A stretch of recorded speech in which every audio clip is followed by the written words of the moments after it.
যেই সময় ইহুদি খ্রিস্টানরা সব এক হয়ে ইসলামের গোড়াপত্তন করার জন্য চক্রান্ত করে আলেম ওলামা থেকে শুরু করে প্রত্যেকটা মুসলিমের বিরুদ্ধে তার অপবাদ দিয়ে কঠিন রক্ত খেলায় মেতে উঠেছে, তখন আমাদের দেশের হুজুররা ব্যস্ত রয়েছে নবী মাটির তৈরি না নূরের তৈরি।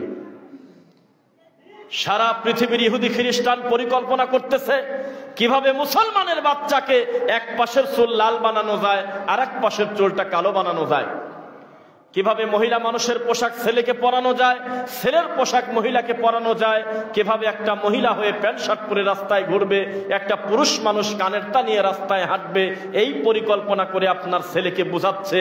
ঠিক তখন আমরা ব্যস্ত আছি মিলাদ কি দাঁড়া পড়ব না বসে পড়ব, বোঝা যাচ্ছে না? আচ্ছা, সবাই একটা বিষয় খেয়াল করবেন, এটা মাইকের দোষ না, যে জায়গায় আমরা বক্তব্য দিচ্ছি এটা কিন্তু খোলা মাঠ না, চতুর্দিকে বাড়ি খাচ্ছে শব্দ। আমি চাইলে ক্লিয়ার কথা বলতে পারতেছি না, এত সুন্দর ক্লিয়ার বলার পরেও আমি আমার নিজের কানে ভালো করে বুঝতেছি না। এটা হলো চতুর্দিকে আপনার এই শব্দগুলো বাড়ি খাচ্ছে, আর খোলামেলা হলে এই স্পষ্ট শব্দটা সবার ভিতরে আসতো, কথা বোঝা যাচ্ছে?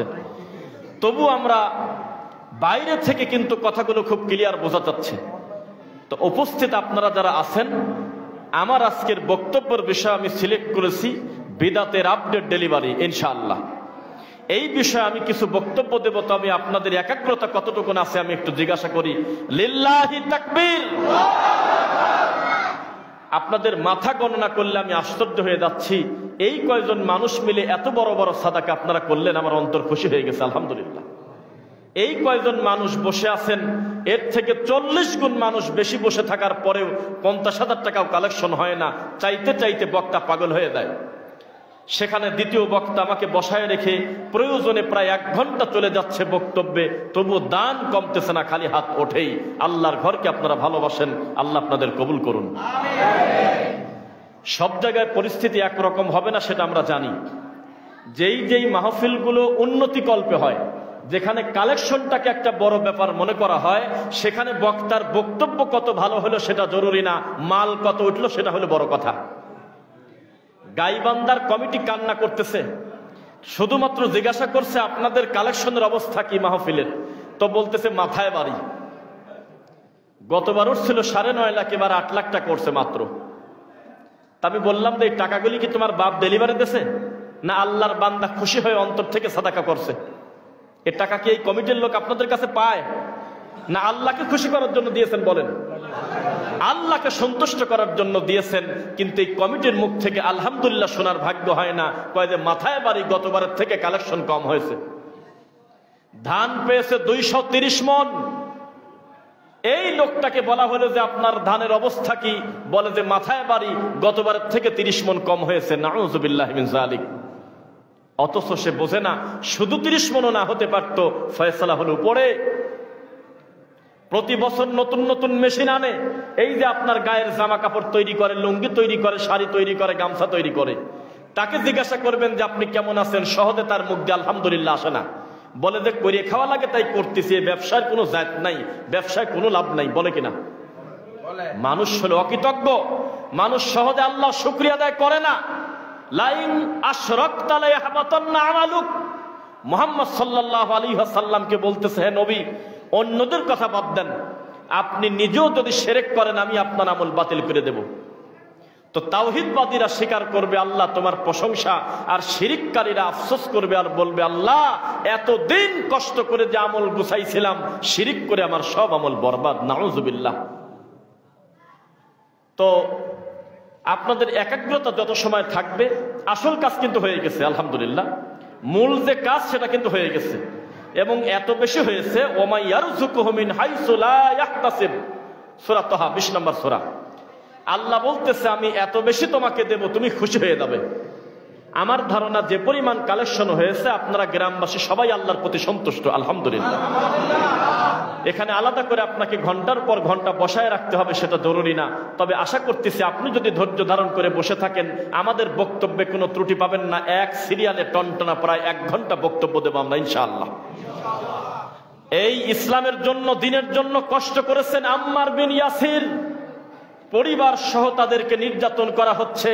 রাস্তা দিয়ে মুহাম্মদ সাল্লাল্লাহু আলাইহি ওয়াসাল্লাম একদিন যেতে দেখে ফেলেছেন, দেখে বললেন, আম্মার রে, গোটা পরিবার সহ সকলেই রবের প্রশংসা করো, ধৈর্য ধারণ করো, আমি দেখতে পারছি তোমরা হলো জান্নাতের মেহমান।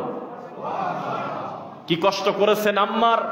তার মা হলো ইসলামের প্রথম শহীদ মহিলা, তার নামটা কি বলেন একটু? সুমাইয়া রাদিয়াল্লাহু আনহা। তার লজ্জা স্থানে আবু জেহেল তীর ঢুকে তাকে জায়গায় ডেথ করে দিয়েছে, জীবনটা শেষ করে দিয়েছে। আম্মারকে গরম উত্তপ্ত বালির ভিতরে একবার নেয়, একবার চাপা দেয়, একবার দৌড়ানি দেয়, পিটাতে পিটাতে বলে, তুমি শুধু মুখ দিয়ে মুহাম্মদকে একটু গালিগালাজ করে দাও, তখন আমি তোমাকে ছেড়ে দেব।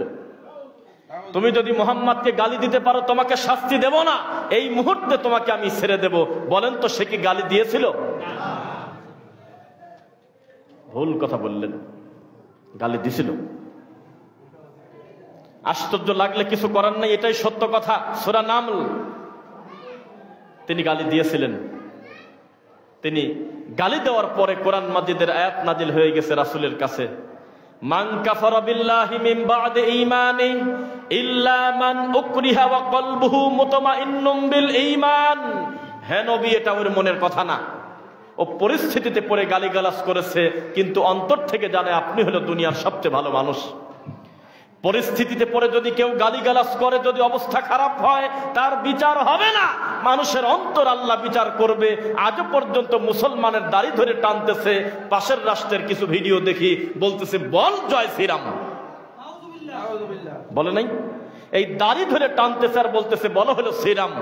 তখন লোকটা বাধ্য হয়ে, আশেপাশে হলে বড় বড় চাকু অস্ত্র, যে কোনো সময় তাকে পিটায় মেরে দিতে পারে। যারা গরুর মাংস খাওয়ার কারণে, গরু না সরাসরি, গরুর মাংস শুধুমাত্র পাতিলে পাওয়ার কারণে মুসলমানকে ধরে কুচু কাটা করতে পারে, সেই লোকটা জয় শ্রীরাম না বললে মারতে পারে না। তখন লোকটা বাধ্য হয়ে বলতেছে জয় শ্রীরাম, জয় শ্রীরাম। কিন্তু আমরা দেখেছি ভিতর থেকে বলতেছে আহাদ আহাদ, রব্বুল আলামিনের নাম নিচ্ছে, ঠিক কিনা বলেন? এটা তার মনের কথা না। আজও পর্যন্ত মুসলমানকে মাজলুম করে জালেমরা নির্যাতন করতেছে কিনা বলেন? অবস্থা খুব কঠিন। কয়েকদিন আগে আমাদের একজন মুসলমান আইনজীবী সাইফুল ইসলাম আলিফ, তাকে একেবারে জবাই করে হত্যা করে দেওয়া হলো। আইনজীবীকে আপনার ওই কোর্টের সামনে, এই দৃশ্য কি দেখেছেন? কি বুঝতেছেন আপনি বলেন? মুসলমানের রক্তের কোনো দাম নাই। আল কুফারু মিল্লাতুন ওয়াহিদা, সারা পৃথিবীর অমুসলিম হলো মুসলমানদের বিরুদ্ধে এক। হিন্দুর ধর্ম আলাদা, খ্রিস্টানের ধর্ম আলাদা, ইহুদিদের ধর্ম আলাদা। আল্লাহর কসম, ইসলাম ধর্ম আর খ্রিস্টান ধর্মের পার্থক্য যেমন হিন্দু ধর্মের আর বৌদ্ধ ধর্মের পার্থক্য তার চেয়ে বেশি। এক ধর্মের সাথে আর এক ধর্মের মিল নাই। এক ধর্ম বলতেছে যেটা নড়াচড়া করে সেটা হলো আমাদের ভগবান, বলতে বলতে গরুর সোনা পর্যন্ত খায়।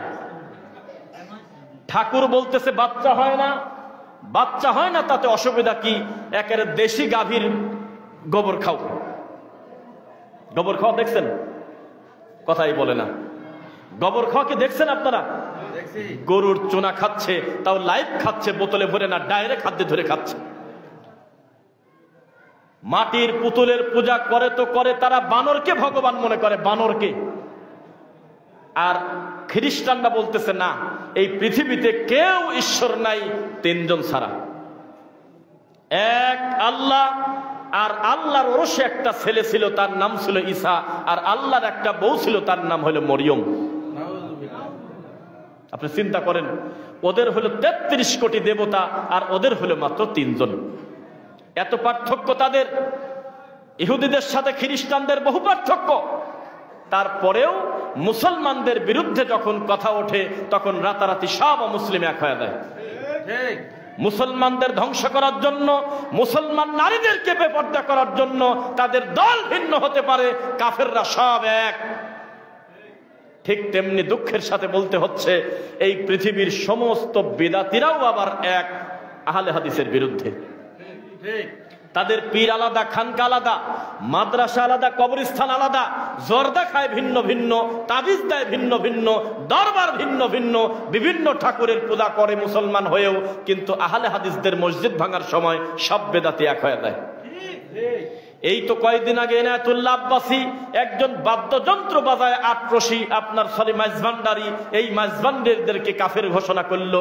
মাইজভান্ডারি আবার দেওয়ানবাগীকে বলতেছে, দেওয়ানবাগী আবার সরমনাইকে বলতেছে, এক পীর আর এক পীরকে কাফের পর্যন্ত বলে, কিন্তু আহলে হাদিসদের বিরুদ্ধে সব বেদাতি এক।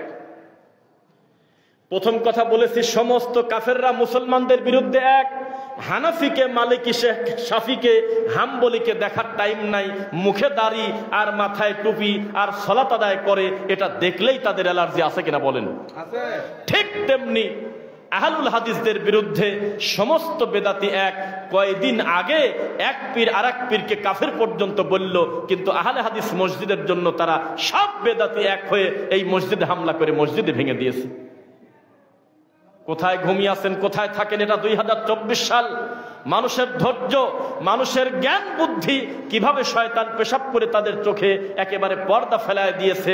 আজকের এই দিনে লক্ষ্মীপুরের একটা ছেলে আল্লাহর ঘরে গিয়ে জোরে আমিন বলছিল জন্য তার বুকের হাড় ভেঙে দিয়েছে। ব্রাহ্মণবাড়িয়াতে রানিং আল্লাহর ঘরটা তালা দিয়ে দিয়েছে, নামাজ পড়তে দেবে না। তারা প্রশাসনের কাছে গিয়ে বলে আহলে হাদিসরা নাকি খ্রিস্টান ইহুদির দালাল। আমাদের আলোচকরা বক্তব্য দিতে যায়, স্টেজে পর্যন্ত উঠতে দেয় না, দূর থেকে তাদেরকে বের করে দেওয়া হচ্ছে। অপরাধ তারা হলো আহলে হাদিস, তাদেরকে মুসলমান মনে করে না এই বিদাতিরা। কিভাবে আল্লাহ সাহায্য পাবেন? খালিদ বিন ওয়ালিদ বলেছিল, সংখ্যা দিয়ে কি করব? লা তাহিনু ওয়ালা তাহজানু ওয়া আনতুমুল আ'লাউনা ইন কুনতুম মুমিনিন। আল্লাহ এখানে সংখ্যার কথা বলে নাই। তুমি যদি মুমিন হও, তুমি যদি বিশ্বাসী হও, বিজয়ের মালা তোমারই দেব, তোমার কোনো ভয় নাই, চিন্তা নাই। ঠিক। আর মুসলমান 250 কোটি মুসলমান আমরা মুনাজাত করি, আল্লাহ আমাদের ফিলিস্তিনের মাজলুম ভাই বোনদেরকে তুমি রক্ষা করো। নির্বিচারে ওই ইহুদি খ্রিস্টানরা আমার কলিজার টুকরা মুসলিম ভাই বোনদের হত্যা করতেছে, হাসপাতালে পর্যন্ত বোমা মারি উড়িয়ে দিচ্ছে, ঠিক কিনা বলেন?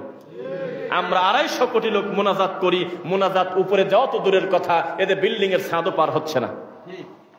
কারণ এই মুসলমান হাকিমপুর জর্দা দিয়ে পান খায়, এই মুসলমান গলার সাথে তাবিজ নেয়, এই মুসলমান সন্তানের জন্য শাহজালালের মাজারে পড়ে থাকে, এই মুসলমান এত সুন্দর একটা ডিমান্ডেবল জায়গা পূর্বাচল, কত সুন্দর একটা মানের জায়গা, কত সুন্দর একটা পরিকল্পিত শহর, এই জায়গায় একটা নোংরা শয়তানের আকড়া নাম দিয়েছে ল্যাংটার মাজার। এটা মুখে আনতেও লজ্জা করে। আমি ওই পাশে একটা জায়গায় খুতবা দেই, আমার পাশে একজন মুসল্লি, তার কাছে বারবার ফোন আসতেছে বিভিন্ন জায়গা থেকে যে আমরা অমুক জায়গা আসছি, কুরিল বিশ্ব রোড আসছি, কিভাবে এই মসজিদে যাব, 24 নম্বর সেক্টর। তখন উনি বলতেছে, সরাসরি ল্যাংটার মাজার বলেন, যে কেউ চিনবে। এই কথা বলে লোকটা বাপের বয়স আমার দিক টাকা, উনি লজ্জা পাচ্ছে, পরে হাত ধরে বলল কি করব, কিছু করার নাই। এভাবেই একটা শয়তান প্রতিষ্ঠিত হয়ে গেছে। মানুষ কত নির্লজ্জ, কত বেহায়া। যেই মানুষটা নিয়মিত নেশাদার দ্রব্য পান করলে 40টা দিন আল্লাহ তার কথা শোনে না, তার সালাত কবুল হয় না, এই লোকটা ফিলিস্তিনের জন্য মুনাজাত করে কান্নাই করলে কি আর মরে গেলেই বাকি? যেই লোকটা শিরিক করে আল্লাহ তার কথা শুনবে না, যেই লোকটা বিদআত করে তার ফরজ কবুল হবে না, তার সুন্নাহ কবুল হবে না, তার নফল কবুল হবে না, বাকি ইবাদত তো বহু দূরের কথা। যেই মুসলমান মানুষের সম্পদ ধ্বংস করে, যেই মুসলমান ইহুদি খ্রিস্টানের মতো চুল কাটে, যেই মুসলমান সারাটা দিন টাকনুর নিচে কাপড় পরে, যেই মুসলমান জর্দা দিয়ে পান খায়, যেই মুসলমান ইহুদি খ্রিস্টানের নীতিতে বিশ্বাসী, যেই মুসলমানের ছেলের বয়স মাত্র 14 বছর, রাত 3টা পর্যন্ত কানে হেডফোন নিয়ে বাদ্যযন্ত্র গান শোনে, এই ছেলে মুনাজাত করলে মুনাজাত আর কত দূর যায়? সেই মুসলমান কবে হবে? যেই মুসলমান বলেছিলেন ইয়া মুসা ইন্না লা মুদরাকুন, হে মুসা সংখ্যায় আমরা কম, 3 দিকে ফেরাউনের দল, একদিকে খালি, সেই দিকে মুসার দল, আর সামনে হয়েছে পানি। কোথায় যাব আমরা? পালানোর পথ নাই। 3 দিকে শত্রু, সামনে হলো নদী, সামনে হলো সমুদ্র, যাব কোন জায়গায়? তখন মুসা আলাইহিস সালামের কাছে আল্লাহর কসম ওই মুহূর্তে ওহী আসে নাই। তিনি একেবারে ইমানের পাওয়ারে আল্লাহর প্রতি কনফিডেন্স হয়ে তিনি বলেছিলেন, খবরদার কাল্লা রব্বি সায়াহদিন, এ কথা বলো না যে আল্লাহ আমাদের পাকড়াও করবে, তোমরা বরং এই ধারণা করে রাখো এই কঠিন পরিস্থিতিতে আল্লাহ আমাদেরকে বিপদে ফেলবে না, অবশ্যই আল্লাহ আমাদেরকে রাস্তা বের করবে ইনশাআল্লাহ। এই কথা বলার পর আল্লাহ সুবহানাহু ওয়া তাআলা একই সমুদ্রের মাঝখান দিয়ে ফেরাউনকে চুবায় মারলেন, আবার একই নদীর উপর দিয়ে আল্লাহ মুসা নবীকে পার করে দিলেন। পরিস্থিতি খুব জটিল। সংখ্যার বিবেচনা সত্যের মাপকাঠি নয়। প্রকৃত আহলুল হাদিস হতে হবে, প্রকৃত কুরআন সুন্নাহর অনুসারী হতে হবে, প্রকৃত মুহাম্মদ সাল্লাল্লাহু আলাইহি ওয়াসাল্লামের উম্মত হতে হবে। সংখ্যায় একজনও যদি হয়, এই একজন যদি জালেমের জন্য দোয়া করে, বদদোয়া করে, ইনশাআল্লাহ জালেমের চেয়ার কেঁপে যাবে ইনশাআল্লাহ। কিন্তু হাজার হাজার লোক যদি বিদআত করে, শিরক করে, পাপ করে, তখন আল্লাহকে খুশি করা যাবে না। বেদাতি হুজুররা বক্তব্য দিচ্ছে, আমার চিন্তাধারা, আমি শুধু দুঃখে মরি, আল্লাহ মাঝে মধ্যে স্মরণ করায় দিচ্ছি। আমাদের আফসোস, আহলে হাদিসের গ্রামের লোক পর্যন্ত এই জুকারদেরকে দাওয়াত দেয়। টুপি তাদের আমার থেকে প্রায় 3 গুণ উঁচু, লম্বা টুপি, নামের আগে আছে আল্লামা। এই সমস্ত মানুষ জালসার মঞ্চে আসে, যাকে আগে দিতে হয় 50,000, পরে দিতে হয় 30,000। এই লোকটাকে এই যে আশুলিয়ার বক্তব্যে সে বলতেছে, তার সামনে প্রায় যতগুলো মাইক্রোফোন, আমি নিশ্চিত দায়িত্ব নিয়ে বলতেছি, এতগুলো মানুষ কিন্তু আপনারা আমার সামনে বসেন নাই। শুধু মাইক্রোফোন তার এত বেশি, মানুষের কথা আপনি বাড়িতে গিয়ে হিসাব করেন। এত বড় বক্তা মানুষের সামনে বলতেছে সিগারেট বিড়ি খাওয়া হারাম, আমি এখনো দলিল খুঁজে পাইনি। এই জুকার বক্তা, তার বিদ্যুৎ হলো 50,000 টাকা, 80,000 টাকা। আর আপনাদের আশেপাশে আর একটা জোকারকে নিয়ে আসেন মাঝে মধ্যে, সেই লোক বলতেছে আল্লাহর রাসূলের হাদিসের ভিতরে নাকি ডোনাল্ড ট্রাম্পের নাম পাওয়া গেছে। বলছে কথা, কার কেউ শোনেন নাই? কেউ শোনেন নাই? তাহলে আচ্ছা, হাত দান, শুনছেন? বাস, আমি একা বিপদে পড়বো কি কারণে? সেই বক্তা বলতেছে রানী এলিজাবেথ হলো নবীর বংশধর। মানুষের সামনে বক্তব্য দিচ্ছে। উনি সিলেটে বক্তব্য দিতে গিয়ে দেখে মসজিদের ভিতরে 3টা লোক সিগারেট খাচ্ছে। আপনারা কারা? আল্লাহর ঘরে সিগারেট খান কেন? তখন নাকি বলছিল আমি হলো ইমাম, উনি হলো সেক্রেটারি, উনি হলো মসজিদের সভাপতি। এসব ঘটনা কিভাবে ঘটতে পারে? এই নোংরামি কিভাবে চলতে পারে?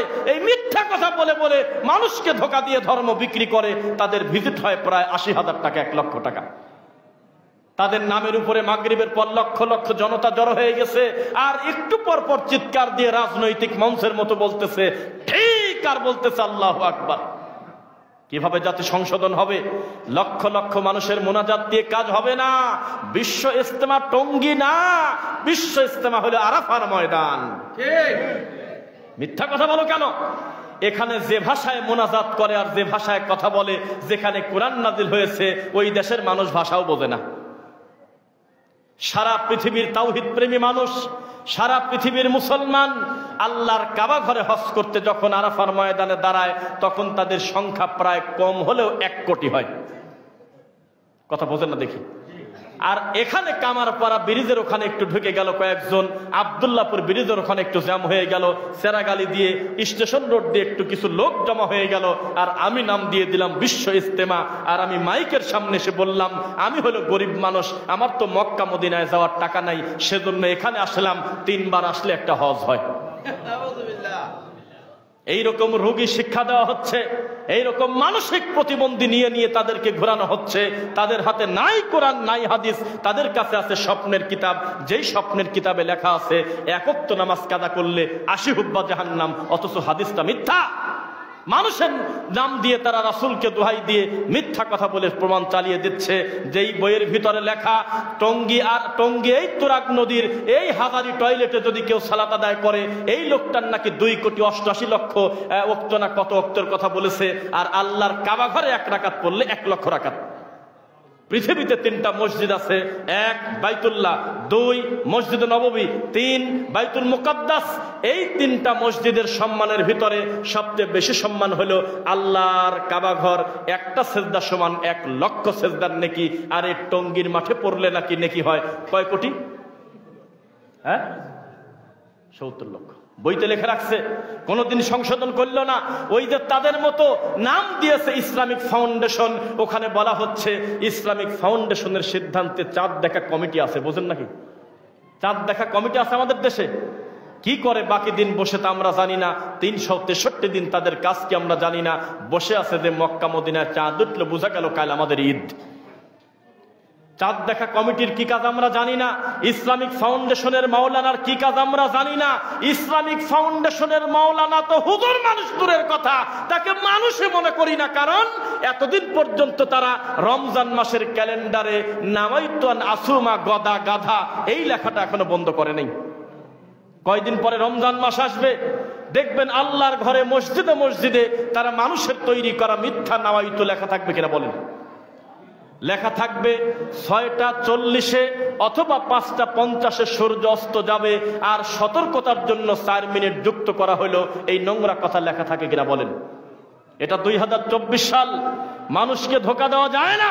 এখন যদি কেউ গুগলে লেখে সূর্যাস্ত কয়টায় আর সূর্যোদয় কয়টায়, মুহূর্তের ভিতরে সানসেট কথা বলে দেবে। আজকের এই দিনে ওই বেদাতি হুজুর তারা লিখে দিচ্ছে 5 মিনিট সতর্কতার জন্য দেরি করা হলো। নাউজুবিল্লাহ। আর আমরা যখন সময় মতো ইফতার করি, আমাদের সামনে মাঠে ময়দানে গিয়ে আমাদেরকে ব্যঙ্গ করে আর বলে আহলে হাদিসরা 4 মিনিট আগে ইফতার করে। ও জাহেল ও নাদান ও ভণ্ড, আমরা আগে ইফতার করি না, আমরা করি সময় মতো ইফতার, তোমরা করো দেরি করে ইফতার। নবী বলেছেন ততদিন আমার উম্মত কল্যাণের উপর থাকবে যতদিন তারা দ্রুত ইফতার করবে। আমরা রাসূলের সুন্নাহ পালন করি, সময় হওয়ার সাথে সাথে আর 1 মিনিট টাইম নেই না। আজান কোথায় পড়লো, কে কোন জায়গায় আজান দিল না দিল সময় নাই, টাইম হওয়ার সাথে সাথে আমরা খেজুর বা পানি মুখে দিই। বোঝা কি যাচ্ছে? আমি এভাবে সিরিয়ালে যদি বলতে থাকি আপনাকে বোঝাই, যেভাবে জাতিসংঘে বসে আছে জাতে বেদাতে সংঘ, মুসলমানকে কচু কাটা করে, একটা বার মুখ খোলে না, আর অমুসলিমদের কুত্তা মরে গেলে রাস্তায় নামে তারা। কথা বোঝে না। মুসলমানদেরকে কচু কাটা করে রোহিঙ্গা মুসলিমদের চোখের সামনে দেখলাম। ছোট ছোট বাচ্চার নারী ভুড়ি বের করে ওই তাজা রক্ত খাচ্ছে, আর তাদেরকে রান্না করে তাদের মাংস ডেগে রান্না করে খাচ্ছে। দেখেন নাই না বিড়ি খাচ্ছিলেন? এই দৃশ্য দেখছেন তাকায়? সহ্য করা যায় এগুলো?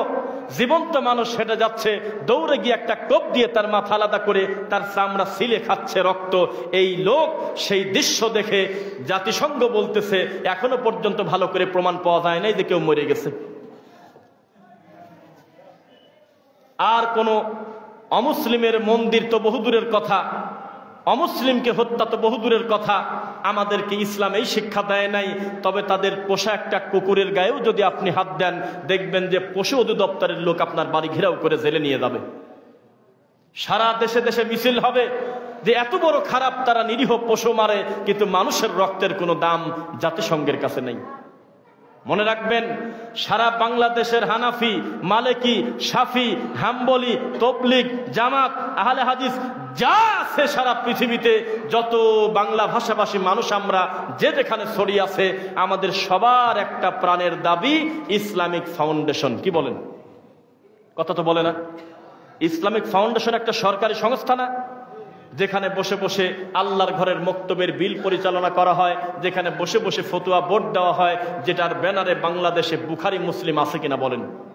আছে নাকি হাদিসের কিতাব? সেখানে বসে বসে এমন বড় বড় জ্ঞানী লোক আছে, এখন পর্যন্ত নামাইতু আন আসুমা পড়া যে বেদাত, এই জ্ঞানটা আল্লাহ তাদের দেয়নি। অথচ তারা ইসলামিক ফাউন্ডেশনের আল্লামা মুফতি, এত বড় জুকার আর নির্লজ্জ বেহায়া, কয়দিন পরে লিখবে রমজানের 30 দিনের ক্যালেন্ডারে লিখবে আউয়ালুহু রহমাতুন, রহমতের 10 দিন, আওসাতুহু মাগফিরাতুন, মাগফিরাতের 10 দিন, আখিরাহু নাজা, নাজাতের 10 দিন। অথচ পুরাটাই মিথ্যা কথা, জাল হাদিস। পুরা রমজান মাসটা হলো রহমত, বরকত, নাজাতের। কে বলেছে আপনাকে রহমতের 10 দিন ভাগ করতে, মাগফিরাতের 10 দিন ভাগ করতে, নাজাতের 10 দিন ভাগ করতে? কথা বোঝা যাচ্ছে না আপনাদের? ইসলামিক ফাউন্ডেশন মানুষের প্রাণের দাবি নিয়ে কথা বলবে, আর আমরা এমনও কিছু খারাপ লোক পাইছিলাম ইসলামিক ফাউন্ডেশনের যাকে গভর্নর করা হয়েছিল সরকারের পক্ষ থেকে, সে ছিল পাক্কা একটা কবর পূজারী জোকার। এত বড় খারাপ। নবী বলেছেন, শোনো কিছু বলবে? জি। আমার আব্বা কোথায় বলেন তো আল্লাহর নবী? নবী বললেন তোমার আব্বা জাহান্নামে আছে, কারণ তিনি কালেমা পড়ে মরে নাই, জাহিলিয়াত অবস্থায় মরে গেছে। লোকটা মন ভার করে চলে যাচ্ছে। আমার নবী ডাকলেন যে দাঁড়াও, আবি ও আবু কাফিন্নার। আরে চিন্তা করছো কেন? কিছু করার নাই, তোমার বাপও জাহান্নামে, আমার বাপও জাহান্নামে। এই হাদিসটা যখন সহিহ মুসলিমে পড়লো, তখন এই কবর পূজারী সহ্য করতে না পেরে একটা নতুন জাল হাদিস ডেলিভারি করছে। সে বাংলাদেশের হুজুর, সে নাকি আল্লামা, সে নাকি ইসলামিক ফাউন্ডেশনের গভর্নর। তিনি ফতোয়া দিলেন আল্লাহর নবী নাকি একদিন স্বপ্নে দেখে, একদিন শশককে দেখে, তার আব্বা মাকে কবর থেকে আল্লাহ জিন্দা করে নিয়ে এসে তার হাতে কালেমা পড়ানোর পরে আবার দাফন কাফন করে দিয়ে দিয়েছে। কে জবাব দেবে আপনাকে? অথচ ইসলামিক ফাউন্ডেশন মানে একটা বিরাট ব্যাপার। সেই জায়গার গভর্নর, সেই জায়গার গভর্নরের চেয়ারে বসে মানুষকে জান্নাতের সার্টিফিকেট দিয়েছে। পাইছিলেন আপনারা? কত কষ্ট আর কত নির্যাতন সহ্য করে আমাদের চলতে হয় এটা আপনাকে বোঝাতে পারবো না। বিদাতির চতুর্দিক থেকে রাসূলের সুন্নাহকে ব্যঙ্গ করা, আল্লাহর তাওহীদকে ধ্বংস করাই হলো তাদের কাজ। এই বিদাতির কবে শরম হবে, কবে লজ্জা হবে? বিশাল বড় আল্লামা, যার মিষ্টি কণ্ঠে কোরআন তেলাওয়াত করলে এখানকার মানুষ পর্যন্ত বলবে আহ, মনটা ভরে গেল। সেই বেদাতি বলতেছে যাদের নামাজ কাদা হয়ে গেছে প্রতি ওয়াক্ত নামাজের জন্য, আর বেতন নামাজকে নাকি আলাদা একটা ওয়াক্ত ধরা লাগবে, 6 ওয়াক্ত নামাজের জন্য, ইতিপূর্বের ছুটে দেওয়া নামাজের জন্য সোয়া কেজি গম অথবা আটা। বলেন, মুফতি ফতোয়া দিচ্ছে। কে বলেছে এমন নোংরা কথা? নবী সাল্লাল্লাহু আলাইহি ওয়াসাল্লাম বলেছেন, কেউ যদি অতীতের পাপের জন্য ক্ষমা চায়, এই পাপ আর জীবনে না করে, পাপের জন্য যদি পর্যাপ্ত কান্নাকাটি করে অনুশোচনা করে, তাহলে আল্লাহ তার পাপ শুধু ক্ষমা করে না, ইউবাদদিলুল্লাহু সাইয়্যাতিহিম হাসানাত, আল্লাহ তার অতীতের সমস্ত পাপকে নেকি দিয়ে পরিবর্তন করে দেয়। তার মানে আমার জীবনে যত বেনামাজ হয়ে গেছে, যত জেনা হয়ে গেছে, যত নেশা খাওয়া হয়ে গেছে, যত গালিগালাজ করে ফেলেছি ভুলে, এই কথার জন্য আল্লাহকে যদি বলি আমি আমার মরা পর্যন্ত এই ভুল আর জীবনে করব না, আল্লাহ আমাকে ক্ষমা করবেন ইনশাআল্লাহ। আর বেদাতি হুজুর বলতেছে না, হবে না, তুমি সোয়া কেজি করে আটা দিয়ে দাও। অথচ আপনি জানেন এই এক বৈঠকে তার 14 গোষ্ঠীর যত লোক আছে সমস্ত লোকের জন্য মাথা পিছু প্রতি ওয়াক্তে সোয়া কেজি করে আটা দিয়ে মাপ নিয়ে নেবে, এমন লোক এই রূপগঞ্জে বড়ি বড়ি আছে। নাই এই রূপগঞ্জে লোক আছে কিনা? তার 14 গোষ্ঠীতে যত লোক আছে সোয়া কেজি করে আটার দাম তার কিছুই না, তার একদিনের রোজগারি প্রায় 1 কোটি টাকা। এই বেদাতি হুজুর এভাবে দিনকে ধ্বংস করতেছে। এই বেদাতি হুজুর বলতেছে আসসালামু আলাইকুম ওয়া রাহমাতুল্লাহি তাআলা ওয়া বারাকাতুহু। কি বিপদ কোন? তখন আমরা বললাম, প্রতিবাদ করলাম, আসসালামু আলাইকুম ওয়া রাহমাতুল্লাহি ওয়া বারাকাতুহু, মাঝখানে তাআলা ঢুকায়ছে, এটা ঠিক হয় নাই। তখন প্রায় 14,000 লোক কমেন্ট করছে আমার বক্তব্যে। আমি দেখলাম কিছু কিছু কমেন্ট, এখন দেখি যে 2-3 জন ভালো বলছে, বাকি সবাই লেখছে তুই খ্রিস্টান, তুই এত বড় হুজুরের ভুল ধরিস, তুই জানিস না সে আজহার বিশ্ববিদ্যালয়ে পড়েছে, এত বড় হুজুর, এই হুজুরের সালামের ভুল ধরিস, তুই কি মানুষ? আমাকে গালি দিচ্ছে। এ জাতি কবে সংশোধন হবে? যেই আজহার নামটা শুনলে আমরা ওরে কি নাম, আর কিছু লাগে না, সেই আজহার বিশ্ববিদ্যালয়ের অফিসিয়াল ভাবে একজন বড় দায়িত্বশীল একজন শিক্ষক সেই দিন একটা বক্তব্য তিনি দিচ্ছে, আর বাংলাতে লেখা যাচ্ছে উপর দিয়ে যে আমাদের অফিসিয়াল সিদ্ধান্ত আজহারের, আমাদের নবীর মিলাদুন নবী পালন করতেই হবে, এটা বাধ্য। তারা মিলাদ পড়ে, মিলাদুন নবী পালন করে, নবীকে তারা গায়েবের মালিক মনে করে, নবীকে তারা হাজির নাজির মনে করে, তারা মরা মানুষকে জিন্দা মনে করে, পীর ফকিরকে বিশ্বাস করে, সুফি সাধক দিয়ে ভরা। অথচ বাংলাদেশের মানুষের কাছে এটা একটা হকের মাপকাঠি। বোঝা যাচ্ছে কিনা? আপনাদের কি মনে আছে কিনা ডক্টর মিজানুর রহমান আজহারি ভাই, আলহামদুলিল্লাহ, তিনি দেশে আসার পর কত সুন্দর একটা ভালো উদ্যোগ নিলেন। তিনি প্রায় সকল হানাফি ঘরানার বিভিন্ন তরিকাপন্থী লোকদেরকে দাওয়াত দিয়েছে, গুলশানে দিছিল, দাওয়াত দিয়ে তিনি মুসাফা করলেন, মেহমানদারি করলেন। আমরা সবাই বললাম আলহামদুলিল্লাহ, সমস্ত হানাফি যদি এক হয়ে যায় তাহলে আমাদেরও ভালো, আমরা চিনতে পারবো যে আসলে ওরা হানাফি মানে সবাই এক। কেউ ল্যাংটা কয় আমি হানাফি, কেউ মরা বাপের কবরের পানি খায়া কয় যে আমার কণ্ঠ ভালো হয়ে গেল, সেও হানাফি। যে মানুষের কাছে ছেলে সন্তান চায় সেও কয় হানাফি, যে মাঝবান্ডারি বাদ্যযন্ত্র বাজায় মরা মানুষকে দাফন করে সেও কয় আমি হানাফি, দেওয়ানবাগি সেও কয় আমি হানাফি, রাজারবাগি সেও কয় আমি হানাফি, কুতুববাগি সেও কয় আমি হানাফি। যে কোনো লোক তারা নিজেদেরকে হানাফি দাবি করে, এটা তারা কোন হানাফি? তো ডক্টর মিজানুর রহমান আজহারের দাওয়াতে দেখলাম কবর পূজারি আছে, জামাত ইসলাম আছে, হেফাজতে ইসলাম আছে, দেওবন্দি আছে, বিভিন্ন ঘরানার আলেম ওলামা এক জায়গা হয়েছে, দেখছিলেন আপনারা? তখন লোকজন হাজার হাজার কমেন্ট শেয়ার করলো, আলহামদুলিল্লাহ, আল্লাহ তুমি কবুল করো, আজকে আলেম ওলামা সব এক জায়গায় হয়েছে। এখন সন্ধ্যাও পার হলো না, সন্ধ্যার পরে দেখি 2টা হুজুর লাইভ আসছে। এই 2 হুজুরই মদিনা ইউনিভার্সিটি না, দুঃখিত, মিশর আল আজহার বিশ্ববিদ্যালয়। তার মানে যেখান থেকে মিজানুর রহমান আজহারি ভাই পড়াশোনা করেছে, ওখান থেকে তারাও পড়াশোনা করেছে, তারাও বিদ্যা অর্জন করেছে, তারাও ডক্টর, সেও ডক্টর, তারাও আজহারি, উনিও আজহারি। এই 2 জন লাইভ এসে বলতেছে আশহাদু আল্লা ইলাহা ইল্লাল্লাহ ওয়াহদাহু লা শারীকা লা ওয়া আশহাদু আন্না মুহাম্মাদান আবদুহু ওয়া রাসূলুহু। আমরা বললাম কি হলো? বলতেছে আজহারির দাওয়াতে গিয়ে আমাদের ঈমান চলে গেছে। নতুন করে তারা কালেমা পড়ে মুসলমান হয়েছে। দেখছেন আপনারা? কেউ দেখেন নাই? কে দেখছে? কেউ একজন বলেন সত্যটা দেখছেন? মাশাআল্লাহ। আপনারা কি করেন বলেন? শুধু এই উড়ন্ত কথা দিয়ে আর শুধু বাপদাদা থেকে পেয়ে গেছি এটা দিয়ে কি সালাফিয়াত ঠিক থাকবে? কষ্ট করতে হবে। এই কনকনে শীতের ভিতরে লোকটা কোটিপতি ডক্টর, প্রতিদিন তার প্রায় 20,000 টাকা ইনকাম, রোগী দেখলে সেই লোকটা সবকিছু ফেলায় দিয়ে ফাদায়েল আমল বইখান হাতে করে 40 দিনের চিল্লায় মারা গেছে। কনকনে শীতের ভিতরে ঠান্ডা ওই ফ্লোরে শুয়ে থাকে মসজিদে মসজিদে, 3 দিন পর পর আরেকটা মসজিদ পরিবর্তন করে, কাদের ইশারা করলে 3টা কাদের লোক আছে, সেই লোকটা নিজে রান্না করে তবলিগে গিয়ে খায়। এত কষ্ট করে, তখনও কিন্তু তার হাতে কোরআন নাই। আর আপনি নিজেকে আহলে হাদিস দাবি করতেছেন, কষ্ট করতেছেন না, পরিশ্রম করবেন না, আর এক ভাইয়ের কাছে দাওয়াত পৌঁছাবেন না, ফু দিয়েই কি ঠিক থাকবে সবকিছু? রাগ করতেছেন মনে হয়? রাগ করলেন? কিন্তু প্রচুর পরিমাণে ঘুম আপনাদের চোখে, তা আমরা বুঝতে পারতেছি। আল্লাহর ঘরে এসে আমরা আল্লাহর রাসূলের খেলাফ করতেছি আজকে। রাসূল সাল্লাল্লাহু আলাইহি ওয়াসাল্লাম মসজিদে ট্রেনিং দিতেন, স্ত্রীদের সাথে গুরুত্বপূর্ণ কথা ছাড়া এশার সালাতের পরে তোমরা কোনো কথা না বলে ডাইরেক্ট ঘুমিয়ে যাও। আলেম ওলামার মুখের দিক টাকা দেখেন, জায়েদ সাহেব আছে, ও জিজ্ঞাসা করেন যে এরকম হাদিস আল্লাহর নবীর আছে কিনা যে আমার নবী সাল্লাল্লাহু আলাইহি ওয়াসাল্লাম এশার সালাতের পরে 3 ঘন্টা বক্তব্য দিয়েছে? নাই। কিন্তু আমরা বুঝি না, সিস্টেম পরিবর্তন হয়ে গেছে, চলতেছে এরকম। সেটাও যদি একটা সীমারেখার ভিতরে থাকে তাও তো হয়। আমাদের হুজুরদের আখেরি মোনাজাত হয় রাত 2টার সময়। তো মানুষ যদি নিয়ত করে আমি জীবনে আর বেনামাজি হব না, তো ফজরই তো তোর কাজা যাবে। প্রথম শুরুই তো করলি মিথ্যা দিয়ে। জোহর থেকে ধরতে হবে, ফজরের আগে যদি মরে যায় তাহলে তার মরণ হবে মৃত্যু ঘুমের ভিতরে, এখনো সে চেতন পায় নাই। ঘুম থেকে ওঠে যেদিন জালসা হয় ওদিন হলো সকাল 10টায়। কথা বোঝা যাচ্ছে? এই হলো আমাদের চিত্র। তা আমরা আল্লাহর ঘরে এসে কিছু আমাদের শেখার দরকার আছে কিনা বলেন? আমাদের সভাপতি সাহেব, সভাপতি সাহেব মাওলানা, তিনি বক্তব্য দিলেন, একটা কথা আমার খুব ভালো লাগছে। টাকা পয়সা আল্লাহ সুবহানাহু ওয়া তাআলা যা দিয়েছেন আলহামদুলিল্লাহ, এই টাকা দিয়ে মসজিদ হয়তো আমরা সুন্দর চকচকা করে দিতে পারবো, কিন্তু মুসল্লি যদি মসজিদে না আসে তো সবই তো লস। 3 তলা মসজিদ, জিজ্ঞাসা করা হচ্ছে যে মসজিদে কি মুসল্লি হয়? বলে যে মুসল্লি হয় মানে বাইরে শর্ট দেওয়া লাগে, এত মুসল্লি। আলহামদুলিল্লাহ বলতে বলতে বলছে ফজরের নামাজের সময় একামত দেওয়ার লোক পাওয়া যায় না। মুয়াজ্জিন যদি ছুটিতে দেয় একামত দেওয়ার লোক খুঁজে পাওয়া যায় না, ইমাম একাই নামাজ পড়ে।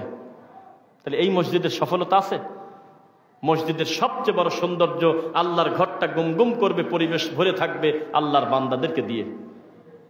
কিন্তু উল্টানা পরিস্থিতি, আমরা প্রতিযোগিতা লাগিয়েছি, কিন্তু অবশ্যই আল্লাহর ঘর সুন্দর করব, সবচেয়ে বেশি সুন্দর করব সালাত করার মাধ্যমে, সবচেয়ে বেশি সুন্দর করবো আল্লাহকে রুকু করার মাধ্যমে, সবচেয়ে বেশি সুন্দর করবো আল্লাহকে সেজদা দেওয়ার মাধ্যমে। কিন্তু আমাদের পুরোটাই উল্টা। আল্লাহ আমাদেরকে বুঝতেন, আল্লাহুম্মা আমিন। এবার আসেন, রাসূল সাল্লাল্লাহু আলাইহি ওয়াসাল্লাম বলেছেন, হাদিসের রাবি উসমান রাদিয়াল্লাহু আনহু তিনি বলেছেন, ইজতানিবুল খামর ফা ইন্নাহা উম্মুল খাবাইস। হে উম্মতেরা শোনো, আমার নবী আমাকে বলেছে, আমি উসমান নিজে কানে শুনেছি, নবী সাল্লাল্লাহু আলাইহি ওয়াসাল্লাম বলেছে, নেশাদার দ্রব্য থেকে তোমরা বেঁচে থাকো। ফা ইন্নাহা উম্মুল খাবাইস, কেননা নেশাদার দ্রব্য হলো সকল নোংরা পাপের মা। ফামাল্লাম ইয়াজতানিবাহা ফাকাদ আসাল্লাহ ওয়া রাসূলা। এরপরেও যদি কেউ খায়, এরপরেও যদি কেউ নেশাদার দ্রব্য পান করে, এরপরেও যদি কেউ হাকিমপুর জর্দা খায়, বিড়ি খায়, গুল খায়, সিগারেট খায়, তাদেরকে বলে দিও সে যেন আল্লাহর নাফরমানি করেছে, সে আমার রাসূলের নাফরমানি করেছে। ওয়াস্তাহাক্কাল আযাবা বিমাসিয়াতিল্লাহি ওয়া রাসূলি, তার উপরে আযাব ওয়াজিব হয়ে যায়, অবশ্য করণীয় হয়ে যায় যে আল্লাহ এবং তার রাসূলের নাফরমানি করেছে। বোঝা যাচ্ছে নাকি? সাবধান, নেশাদার দ্রব্য থেকে বেঁচে থাকবেন, সেটা যে পরিমাণ হোক না কেন। মনে থাকবেন ইনশাআল্লাহ। নবী সাল্লাল্লাহু আলাইহি ওয়াসাল্লাম বলেছেন, হাদিসের রাবি আবু হুরায়রা রাদিয়াল্লাহু আনহু, মুদমিনুল খামরি কাআবিদি ওয়াসান। ও পৃথিবীর মানুষ শোনো, নবী আমাকে বলেছে, আমি আবু হুরায়রা নিজে কানে শুনছি, যে নিয়মিত নেশাদার দ্রব্য পান করে সে হলো মূর্তি পূজারীর মতো। শুনতেছেন না? একটু আগে গণেশ পূজা করে আসলো, সে যেমন জর্দা দিয়ে পান খায় সেই হুজুর তেমন। শুনতেছেন নাকি? মুদমিনুল খামরি কাআবিদি ওয়াসান, নেশাদার দ্রব্য পানকারীকে নবী বলেছেন, হাদিসের রাবি আবু হুরায়রা, সেই লোকটার দৃষ্টান্ত হলো মূর্তি পূজারীর মতো। নবী সাল্লাল্লাহু আলাইহি ওয়াসাল্লাম বলেছেন, শোনো, কেউ যদি নেশাদার দ্রব্য পান করে, আইয়াসকিয়াহুল্লাহু ফিদ দুনিয়া, দুনিয়াতে যদি কেউ নেশাদার দ্রব্য পান করে, কথা বলতেছেন কেন আপনারা? নীরবে কথাগুলো শোনা যায় না? এটা সুন্দর হচ্ছে না তো কথা। না মুরব্বী, একটু কথা খেয়াল করে শুনতে হয়। হাসির খোরাক তো আমরা দিচ্ছি না নাকি? এটা হলো বলো। কেউ যদি নেশাদার দ্রব্য পান করে ফিদ দুনিয়া, দুনিয়াতে, ও মাতা মরে যায়, লাম ইয়াতুব, তওবা করে নাই, লাম ইয়াশরাবাহা ফিল আখিরা, জান্নাতে আখিরাতে এই লোকটার আল্লাহর পক্ষ থেকে মিষ্টি পানি খাওয়ার ভাগ্য হবে না।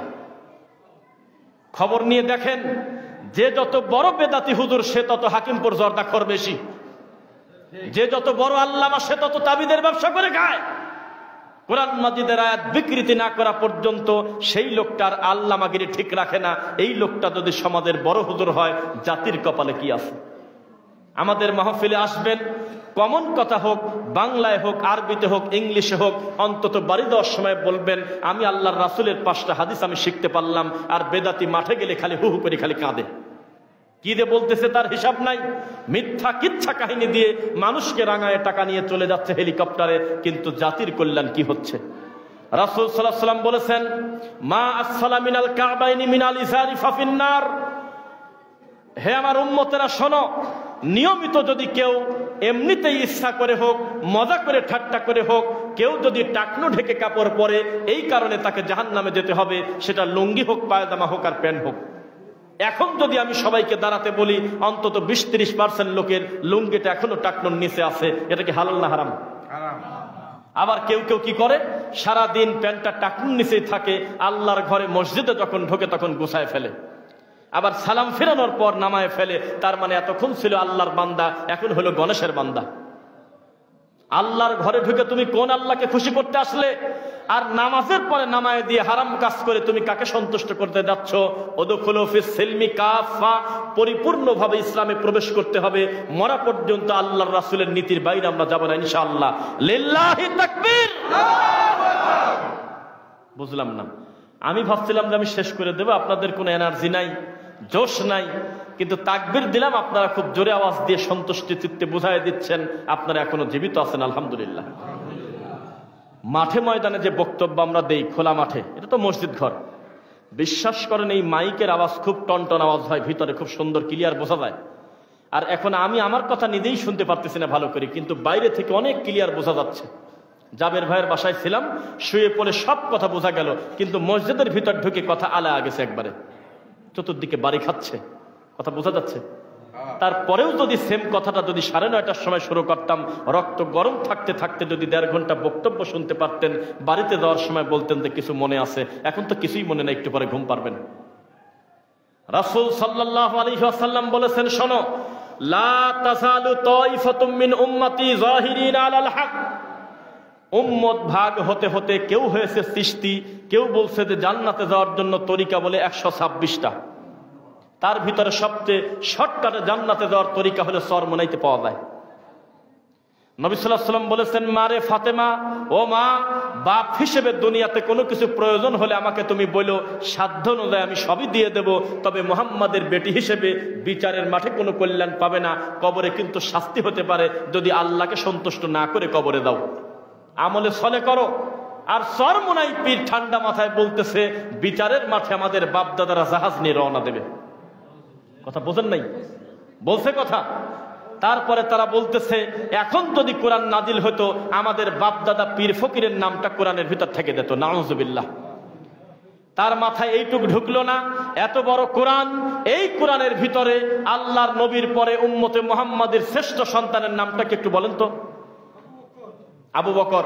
তারপর তারপর তারপর এই 4 জন উম্মতে মুহাম্মাদের শ্রেষ্ঠ সন্তান, অথচ এই 4 জনের নাম সরাসরি বানানো খুঁজে পাবেন না কোরআন মাজিদে। কথা বোঝেন না? আয়েশা রাদিয়াল্লাহু আনহা মহিলা সাহাবীদের ভিতরে আল্লাহর মাটির উপরে এত বড় বিদ্যান নাই, অথচ তার নামটা সরাসরি কোরআন মাজিদে নাই। তার মেয়ে ফাতেমা কলিজার টুকরার নামটা কোরআনে নাই। হাসান হোসাইনের নামটা সরাসরি কোরআন মাজিদে কয় জায়গা আছে আপনি আমাকে সিরিয়াল করে বলেন, অথচ আবুল আহাবের মতো একটা কাফেরের নামে সূরাই আছে। ফেরাউনের কথা কোরআনটা পূর্ণ করা ভরা বহু জায়গায় আছে কিনা বলেন? তাহলে নাম থাকা মানে কি তার সম্মান বাড়া? এটা আল্লাহর সিদ্ধান্ত, আল্লাহ জানেন। কাফেরদের নামটা ব্যবহার করেছেন, এগুলো দৃষ্টান্ত স্বরূপ যে তারা কি কি ক্ষতি করেছে, ইসলামের কি কি সর্বনাশ করতে চেয়েছে, ফলাফল শূন্য, তারা নিজেরাই ক্ষতিতে পরিণত হয়েছে। বোঝা যাচ্ছে? এই দৃষ্টান্তগুলো দেখে দেখে আমাদের শিক্ষা গ্রহণ করতে হবে। আল্লাহ তাওফিক দিক, আল্লাহুম্মা আমিন। সেই সাথে এটা হলো আল্লাহর ঘর, মসজিদ। ওয়ামান আযলামু মিম্মান মানাআ মাসাজিদাল্লাহ, তার থেকে বড় জালেম আর কে আছে? আন ইউযকারা ফিহা ইসমুহু ওয়া সাআ ফি খরাবিহা, তার থেকে বড় জালেম নাই যে আমি আল্লাহর ঘরের জিকিরকে বাধা দেয়, কর্মকাণ্ডে বাধা দেয়। আছে কিনা? হজ করতে গিয়েছেন কারা কারা? উমরা করতে, হজ করতে একটু হাত তোলেন, দু একজন। কেউ জান নাই? কি করেন টাকা? বুঝলাম না। উমরা এবং হজে গিয়েছেন কেউ? কয়েকজন, 2-3 জন গিয়েছেন, পিছনে আমাদের ভাইয়েরা আছে। সেখানে দেখবেন আপনার ডান পাশের লোকটা হাতি বাঁধে নেই, আপনার বাম পাশের লোকটা নাভির নিচে হাত বাঁধিয়ে রয়েছে। তারপরে আপনার সামনের কাতারের একটা লোক দেখবেন যে কোথায় হাত বাঁধছে খুঁজেই পাওয়া যাচ্ছে না। কেউ কাউকে লাঠিপিটা করে না, কেউ কাউকে গালি দেয় না।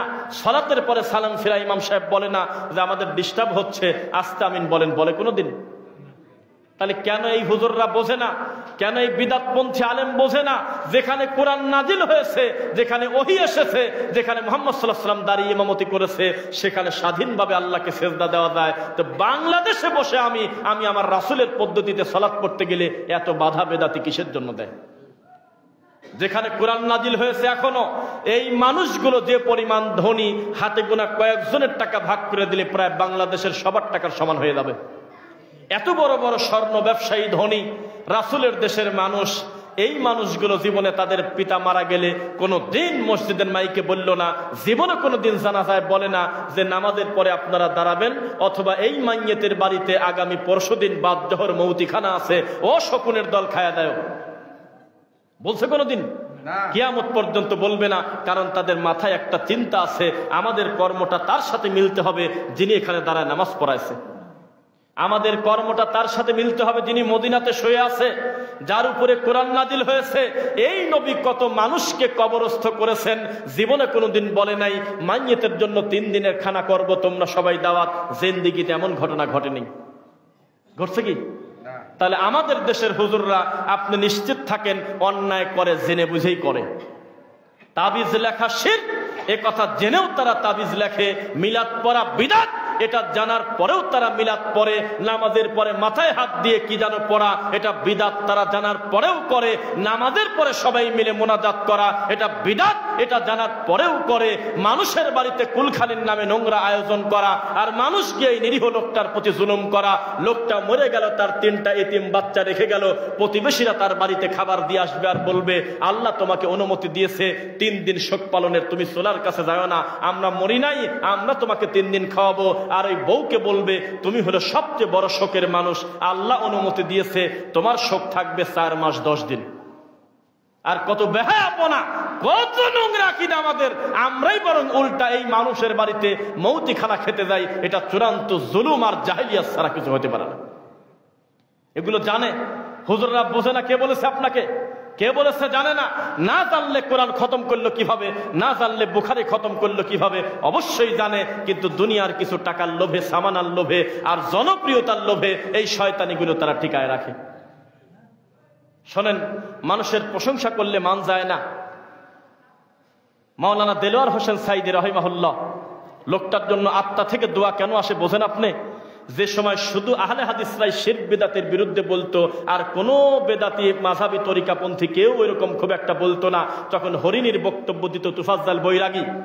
যখন মিরাজের মিথ্যা গল্প বলতে হলে আপনারা তো কি নাম জানো? আছে একজন প্রকাশ্যে শিরিক আর কুফরি ছড়াতো।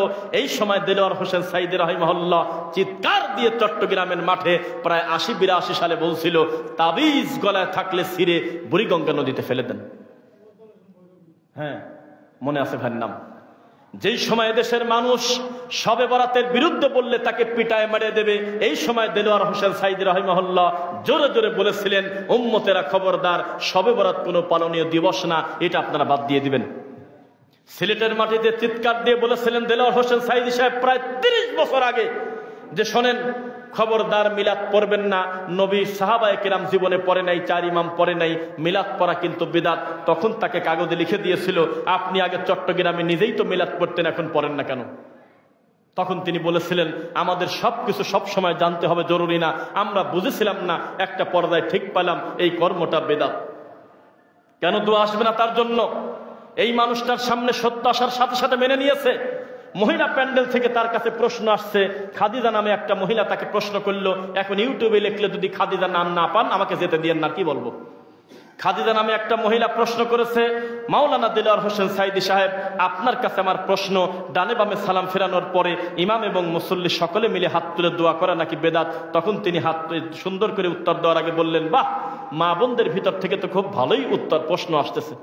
এ কথা বলে তিনি উত্তর দিচ্ছেন, জীবন ঠিকই শুনেছেন, এ কথাই ঠিক, আমার নবী কোনোদিন এইভাবে ইজতেমাই দোয়া সকলে মিলে নামাজের পরে করেছেন তার কোনো প্রমাণ নাই।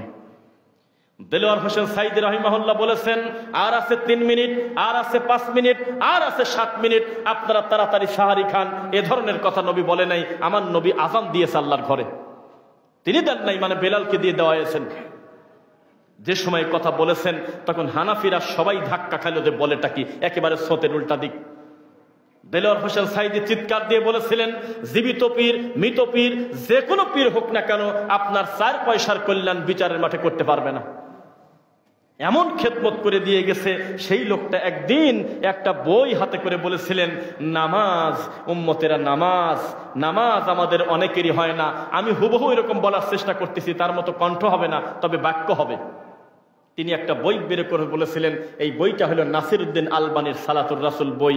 এই বইটা পড়ে রাসূলের পদ্ধতিতে আপনারা নামাজ পড়বেন। ওরে বেদাতি, আল্লাহর পক্ষ থেকে তিনি এত খেদমত করে গেলেন, ওহির খেদমত, তিনি মারা গেল, লক্ষ লক্ষ কোটি কোটি আলেমের চোখের পানি বের হলো। এখনো যদি তার নাম বলি তোমার চোখ দিয়ে পানি চলে আসে, তুমি লোকটাকে অন্তর থেকে কত ভালোবাসো। আজও পর্যন্ত জালসার মঞ্চে গিয়ে কোনোদিন বললে না, সাইদি সাহেব যেহেতু বলছে সালাতুর রাসূল বইটার কথা, একটু খুলে দেখি তো আছেটা কি।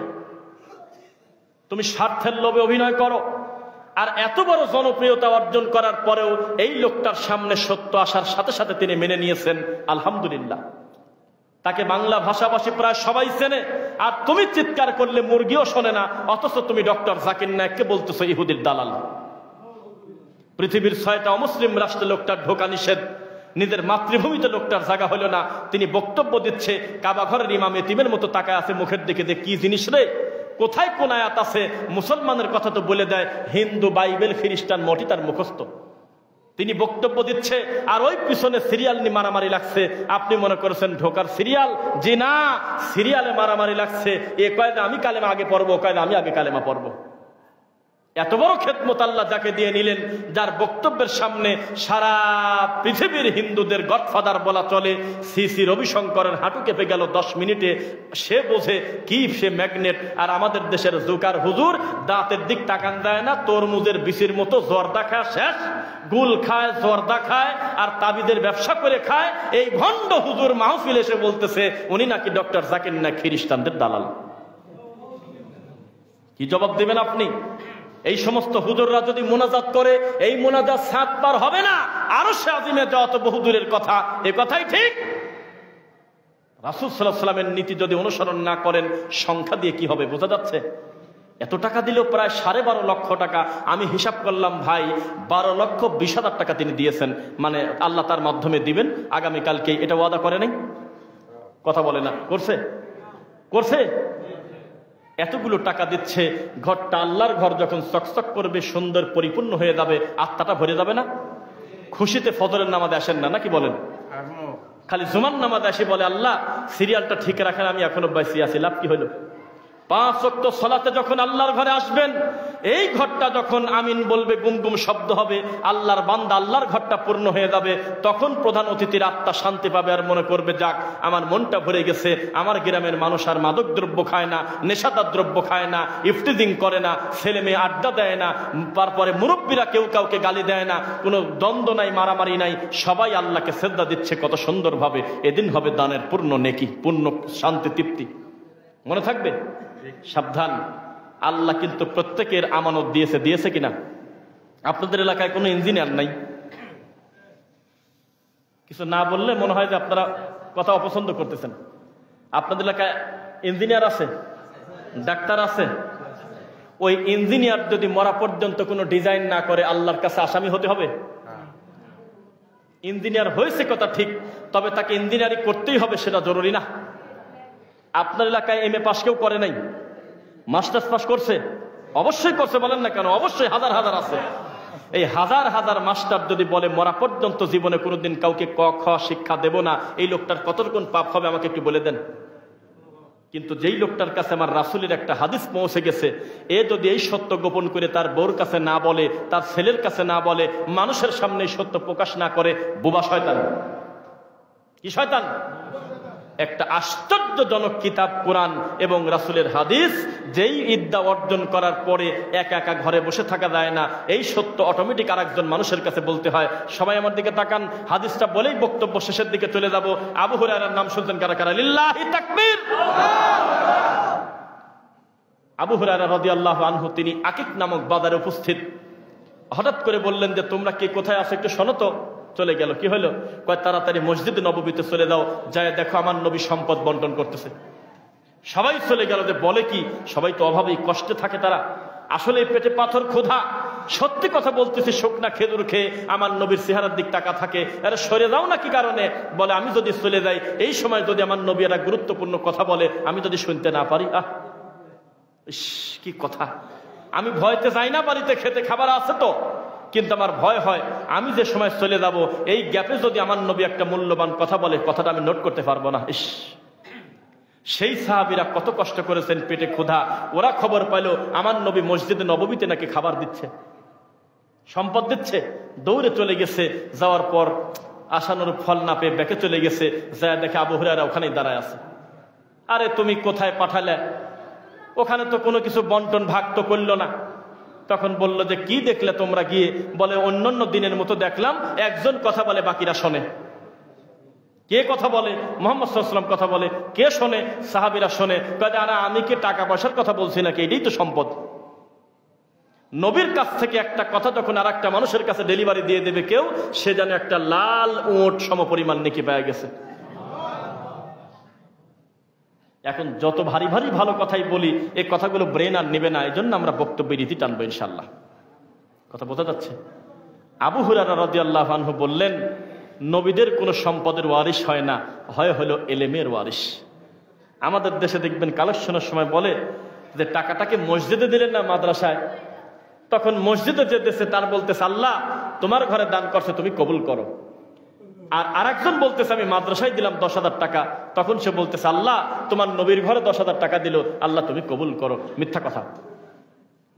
দুনিয়াতে নবীর ঘর বলে কোনো কথা নাই। এই পৃথিবীতে নবী কোনো সম্পদের ওয়ারিশ করে নাই, তিনি রেখে গেছেন এলেমের ওয়ারিশ, ওহির ওয়ারিশ। মরা পর্যন্ত মানুষ তার দাওয়াতি কাজ পৌঁছে দেবে। নবী ইট বালু সিমেন্টের মালিকানা কাউকে রেখে যায়ছে? কথা বোঝা যাচ্ছে কি? নবী সাল্লাল্লাহু আলাইহি ওয়াসাল্লামের ছেলে ইব্রাহিমের নাম শুনেছেন, যিনি মারা গেছিল, কোলে অবস্থায় মরে গেল। আর আচমকা মিলে গেছে ওই যে চন্দ্রগ্রহণ হয়েছে। চন্দ্রগ্রহণ চেনেন? বলেন তো কি দেখি, বলেন দেখি। আকাশে, হ্যাঁ, এইরকম হয়ে গেছে। হওয়ার পর সাহাবীরা বেশ কিছু লোক বলা বলি করতেছে, দেখছো চন্দ্রগ্রহণ হবে না, আবার নবীর ছেলে মরে গেল, উপরে দেখছো চন্দ্রগ্রহণে উঠে গেল। এই কথা শোনার কারণে আমার নবীর সহ্য হলো না। তিনি মঞ্চে উঠে খুতবার লাঠি হাতে করে বললেন, কে সে যে বলে যে মুহাম্মাদের ছেলে ইব্রাহিম মরে গেছে সেজন্য চন্দ্রগ্রহণ হলো? তাকে তওবা পড়তে বলো। আমার ছেলে মরার সাথে চন্দ্রগ্রহণের কোনো সম্পর্ক নাই। চন্দ্রগ্রহণ আল্লাহর একটা নিয়ামত, আল্লাহর একটা অনুগ্রহ, আল্লাহর একটা নিদর্শন। আবার আমার ছেলেকেও নিয়ে গেছে আল্লাহ, একটার সাথে আর একটার কোনো সম্পর্ক নাই। আর আমরা সাইদি রাহিমাহুল্লাহকে অন্তর থেকে এত ভালোবাসি, এমন কোন আহলে হাদিস আছে আমার জানা নাই যে তার সম্পর্কে একটা গালিগালাজ করছে, কটু কথা বলছে? দেখাতে পারবেন? এই সম্মানী মানুষটা জেলে গেল, আর আমাদের দেশে তারই দলের জুকার কিছু মৌলবী বলতেছে ওনাকে নাকি চাঁদে দেখা গেছে। এই সম্মানী লোকের সাথে আর কি করা হলো না?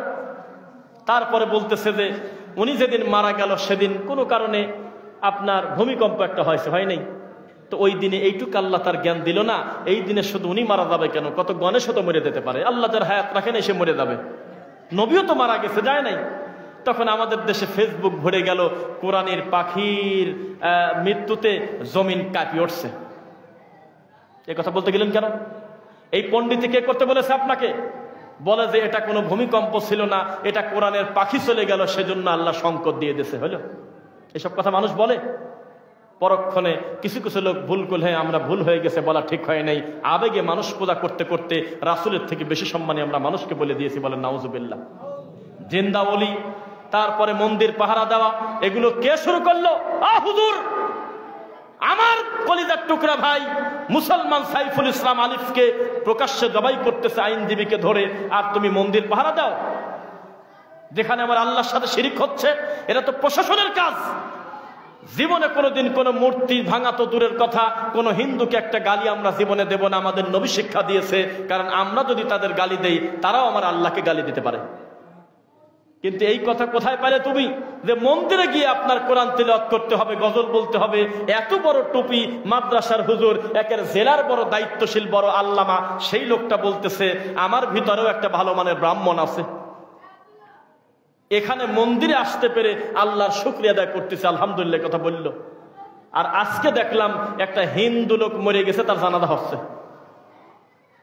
কেউ কি দেখছেন? তো বাংলাদেশের ভিতরে আর এক বাংলাদেশ। কারোর মোবাইল আছে কাছে, একটু নেট আছে কারোর, একটু বের করুন তো। অ্যান্ড্রয়েড ফোন আছে কারোর কাছে, প্রমাণটা হয়ে যাক। লেখেন যে হিন্দু মাস্টারের জানাজা আজকে, এখন লেখেন, দেখবেন যে এতগুলো দাড়িয়ালা টুপিয়ালা লোক, একটা মালায়ন মরে গেছে তার সামনে, আল্লাহু আকবার, আর বক্তব্য দিচ্ছে আমরা তো হাত কাটে গেলে রক্ত একই বাড়ায়, হিন্দু মুসলিম তো আমরা একই। তখন ওই হিন্দু লোকটার ছেলে বাপের লাশের সামনে কাঁদতেছে, আর সবাই তার জানাজা করতেছে। একটু বের করেন, আমি দেখা দেবো, একটু চট করে বের করেন এখনই, মুরব্বীর একটু দেখুক কত নোংরা অধপতনে আমরা গিয়েছি। নবী বলেছে ইন্নামাল মুশরিকুনা নাজাসুন, সমস্ত মুশরিকরা হলো নাপাক। নবী নিজের মায়ের কবরে হাত তুলে মোনাজাত করতে পারছে? কথাই বলে না, চুপ থাকে। নিজের মায়ের কবরে গিয়ে তিনি দোয়া করতে পারে নাই। শেষ পর্যন্ত নবী বললেন আল্লাহ ঠিক আছে দোয়া করতে পারবো না, আমি কি কবরটা দেখতে পারবো? আল্লাহ বললেন যে সে অনুমতি দিলাম, তবে তুমি মোনাজাত করতে পারবে না, আমার কাছে ক্ষমা চাইতে পারবে না, কারণ মুসলমান ছাড়া অন্য কারোর কাছে ক্ষমা চাওয়া জায়েজ নাই। ইস্তাগফির লাহুম আও লা তাস্তাগফির লাহুম, ইস্তিগফার করা আর না করা একই কথা। ইন তাস্তাগফির লাহুম ৭০ মাররাতান ফালা ইয়াগফিরুল্লাহু লাহুম, ৭০ বারও যদি তাদের জন্য ক্ষমা প্রার্থনা করা হয়, কোনোদিন তাদের দোয়া কবুল হবে না, কেননা তারা হলো অমুসলিম, তারা কালেমা পড়ে নাই। আর হিন্দু মরে গেল একটু হয়তো কিসের আশায়, সিয়ারের লোভে না কিসের লোভে, একদল হুজুর যায় জানাজা দিচ্ছে। বের করছেন নাকি দেখি? হ্যাঁ, সোলো নেট, সোলো একদম ভালোভাবে নেটটা পাচ্ছে না, আপনারা একটু বের করেন। আর না কেউ বলেন যে ঘটনা সত্য কিনা, তারপরে বক্তব্য শেষ করি ইনশাল্লাহ। দেখেছেন? কখন দেখছেন? আচ্ছা, আমি দেখছি হলো জোহরের সালাতের আগে, সম্ভবত আমি দেখছি জোহরের সালাতের আগে এই ভিডিওটা সিরিয়ালে, অনেক লম্বা সিরিয়াল আমরা দেখলাম যে হিন্দু লোকের জানাজা দিচ্ছে। এই জাতি কত বড় বেহায়া, আল্লাহর রহমত কিভাবে পাবে? এরা হলো সংখ্যায় খালি 90% মুসলমান, মূলত তাদের ভিতরে গণেশ বাস করে। সবাই খেয়াল করবেন।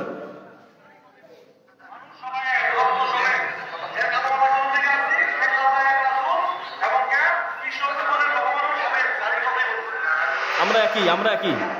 দীর্ঘদিন স্থানীয় স্কুলে শিক্ষকতা করেছেন হেমন্ত চন্দ্র প্রামাণিক। শুধু শিক্ষক হিসেবে নয়, ভালো মানুষ হিসেবেও তার ব্যাপক সুখ্যাতি ছিল। ছিলেন এলাকার সর্বজন শ্রদ্ধেয় মানুষ। মুসলমান হেমন্ত সরকার, কি নাম? উনি খুব ভালো শিক্ষক ছিল। তো তার ছাত্ররা তাকে গিয়ে বলতেছে যে আমরা তাকে এভাবে ছাড়িয়ে দেব না, জান্নাতে ঢোকাই ছাড়বো। যেহেতু তিনি লোক ভালো, তাহলে আমরা জোর করি একটা প্রেশার দেই আল্লাহকে, নাউজুবিল্লাহ। বলতেছে আমাদের সবার রক্ত এক, আমরা সবাই মিলে তার জানাজা দিলে তিনি জান্নাতে যাবে। বলেন নাউজুবিল্লাহ। আপনি খুতবার এই বক্তব্য এখন আমি দোয়া পরে শেষ করব, এরপরে বাড়িতে গিয়ে লিখবেন যে হিন্দু মানুষের জানাজা আর আজকের তারিখ দিবেন, আপনি নিজে বাড়িতে বসে দেখবেন। আর আমার নাম্বার খুঁজে পেলে একটু 1 মিনিট ফোন দিবেন যে সত্য না মিথ্যা বলছি। আল্লাহ তুমি আমাদের অতীতের ভুলগুলো ক্ষমা করো আল্লাহ। এই যে প্রাণ ভরে মানুষ 2 হাত ভরে তোমার ঘরে দান করলো, আল্লাহ নামে বেনামে যারা, আল্লাহ তুমি তাদের কবুল করো আল্লাহ। আল্লাহ এই মনের ভিতরের ভালো আশাগুলো তুমি পূরণ করে দাও গো আল্লাহ। আল্লাহ রব্বুল আলামিন একটা টাকা যেন বিফলে না যায়, তোমার জন্য যারা সাদাকা করেছে তুমি আল্লাহ তাদের কবুল করো আল্লাহ। এই বক্তব্য শেষে আমি যাব 484 কিলো, আর আপনি যাবেন মসজিদের একটু নিচেই, তাই না? বাসা খুব কাছাকাছি কিন্তু, তাই না? তারপরেও আমরা সন্তুষ্ট। আমাদেরকে বলা হয়েছিল 10টার 1 মিনিট পার হবে না, তবু আমরা 11টা পর্যন্ত বসে আছি, কখন আমাদের ডাকে। এরপরেও আমাদের একটা আফসোস নাই যে অন্তত আল্লাহর ঘরের উপকারটা হয়েছে, শুকরিয়া আদায় করি আলহামদুলিল্লাহ। যদি এসে দেখতাম যে আমাকে বসায় রাখে একটা বক্তা খালি খালি কানে হাত দিয়ে কাজে চলে যাচ্ছে ওয়াজ করে, তাহলে আপনাদেরকেও মনে করতাম অসুস্থ, ওনাকেও মনে করতাম রোগী। কিন্তু আসি দেখলাম যে না, আল্লাহর বান্দারা প্রাণ ভরে আল্লাহর ঘরে দান করতেছে। আমি দানের পরিমাণ দেখে আমি মনে করলাম আমাকে এত আগে আনি ভুল করছে, উচিত ছিল আমি শুয়েছিলাম, ভালোই ছিলাম। আরো 1 ঘন্টা পর আমাকে ডাক দিলে আমি তার বুঝতে পারতাম না এখন বাজে কয়টা। আমি উঠে এসে বসতাম, ভালো হইতো, আমার খুব শান্তি লাগছে আলহামদুলিল্লাহ। আমি বিব্রত হচ্ছিলাম যে আমাকে দেখে আবার পাবলিক না বলে ফেলে এই তুমি ছেড়ে দাও, চলতে থাকুক, মানুষ দান সাদাকা করতে করতে একটা বড় পর্দায় যাক, পরবর্তী বছর আমার আরেক ভাই এসে দেখবে আল্লাহর ঘরটা টাইলস দিয়ে পূর্ণ হয়ে গেছে ইনশাআল্লাহ। আল্লাহ, আমরা মানুষ, আমাদের ভুলভ্রান্তি হলে তুমি ক্ষমা করো। শেষ রাত্রে মাঝে মধ্যে 2-1টা ধমক দিছি, আপনারা তো ঘরের মানুষ, রাগ করবেন না। কথা বুঝছেন, বেদাতির কত কথা বলি আমরা, বেদাতিদেরকে আমরা কত লজ্জা দেই যাতে আল্লাহর রাসূলের নীতিতে তারা ফিরে আসে। আর আপনারা তো আমাদের ভাই, কি বলেন? জীবনভর কত ভুলভ্রান্তি আমরা করে আসছি, আল্লাহর কাছে আমরা তওবা করি, আল্লাহ তুমি ক্ষমা করো। আল্লাহ, আল্লাহ আমাদের আত্মীয় স্বজন যারা কবরবাসী হয়ে গেছে, আল্লাহ মানুষ হিসেবে তাদের ভুল আছে, তবে তুমি ক্ষমা করো, তাদের প্রতি দয়া করো। আল্লাহ, আল্লাহ যারা বেঁচে আছি, আল্লাহ আমাদের নেক হায়াত দান করো। আল্লাহ আমাদের